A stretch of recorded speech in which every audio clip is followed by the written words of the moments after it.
নমস্কাৰ অসমবাসী ৰাইজ উচ্চতৰ মাধ্যমিকৰ চূড়ান্ত পৰীক্ষাত সুখ্যাতিৰে উত্তীৰ্ণ হোৱা আমাৰ গাঁৱৰ যি চাৰিজনৰ কথা কৈছিলোঁ মই ৰাতিপুৱা আপোনালোকে নিশ্চয় দেখিছেই তেখেতসকলৰ ঘৰলৈ যাওঁ আজি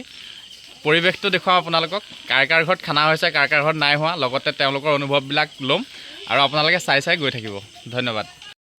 এইখিনিতে এটা কথা ক'বলৈ লৈছোঁ আমাৰ গাঁৱত প্ৰকৃততে 8জনে সম্পূৰ্ণ ভাল ৰিজাল্ট কৰিছে বুলি ক'ব লাগিব তাৰে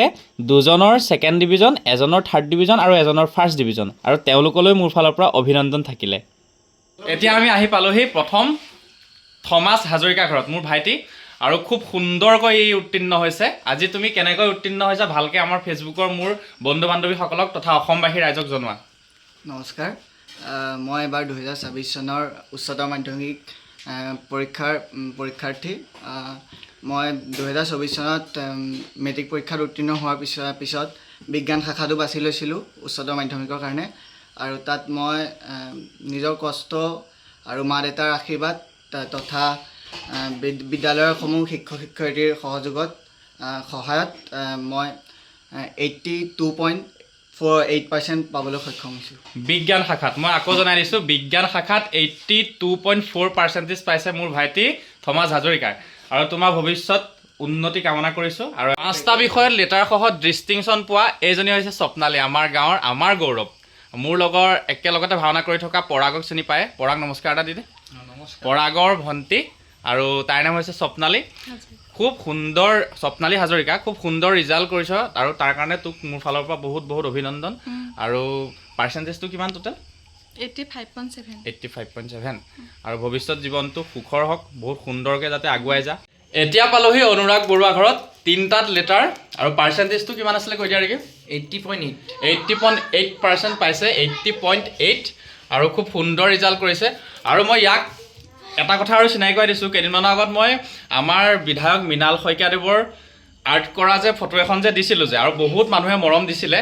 সেই আৰ্টিষ্টজন হৈছে এইজন মই ভালকৈ চিনাকি কৰাই দিছোঁ বহুত সুন্দৰ মই কৈছোঁ না আপুনি যেনেকৈ আছে তেনেকৈ আঁকি দিব ইমান সুন্দৰকৈ সি ছবি আঁকিব পাৰে আৰু ভৱিষ্যত জীৱন উন্নতি হওক ভৱিষ্যত তোমাক ভগৱানে সহায় কৰক আশীৰ্বাদ কৰক তাৰে কামনা কৰিছোঁ আৰু আজি অনুভৱটো কেনেকুৱা লাগিছে এবাৰ কৈ দিয়া আজি মনটো ঠিকে আছে বাৰু ফূৰ্তিয়ে লাগিছে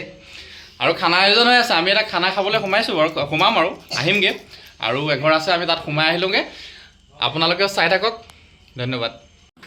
এয়া অনুৰাগত খানা হৈ আছে পূৰা আয়োজন বনাবলৈ ৰেডি কৰিছে আৰু মানুহ খবৰ ল'বলৈও আহি আছে খানাও হৈ আছে চব হৈ আছে আৰু আপোনালোকে চাই গৈ থাকক আহি এতিয়া পালোহি মাধুৰী ঘৰত আৰু মোৰ ভণ্টি হয় আৰু এয়া মাধুৰীৰ ককায়েক মোৰো দাদা যিহেতু আমাৰ একে ঘৰৰে মানুহ আমি ময়ো ফুকন আৰু আমাৰ এয়া পৰিয়ালো ফুকন আৰু এই বহুত সুন্দৰকৈ আজি উত্তীৰ্ণ হৈছে 4টা বিষয়ত লেটাৰ সহ তাই পাৰ্চেণ্টেজ কিমান আছিলে 84% আৰু এতিয়া চিনাকি কৰাই দিছোঁ বুবুদাক মানে মোৰো দাদা আৰু মাধুৰীয়ে হওক বা আমাৰো হওক মোৰো গুৰুৱে কাৰণ আমাৰো পৰীক্ষা সময়ত বহুতখিনি আমি দাদাৰ পৰা শিকিছিলোঁ আৰু বুবুদাই মেট্ৰিক পৰীক্ষাত 6টাৰ ভিতৰত 6টাই লেটাৰ পাইছিলে হায়াৰ ছেকেণ্ডেৰীটো তেওঁ বহুত সুখ্যাতিৰে মানে বহুত সুনাম কঢ়িয়াই আনিছে আমাৰ গাঁৱৰ হৈ আৰু তেওঁৰে ভনীয়েক এয়া হৈছে আমাৰ কৈ দিয়া মাধুৰী ফুকন ধন্যবাদ আৰু এনেদৰে আমাৰ আজি মাধুৰী ঘৰতো পূৰা খানাৰ আয়োজন চলি আছে মাধুৰী ঘৰত এয়া মাংস কটাই পূৰা মাংস কাটি আছে আৰু ভাত বনাবলৈ সকলোৱে সাজু কৰিছে আমিও পূৰা তৃপ্তিৰে খানা সাজ খাই যাম আপোনালোকে মোৰ ভিডিঅ'টো চাই কেনেকুৱা পালে ক'ব আৰু মৰম দিব বহুত ধন্যবাদ ভিডিঅ'টো শেষলৈকে চোৱাৰ বাবে আৰু সকলোকে আজিলৈ গুড নাইট ধন্যবাদ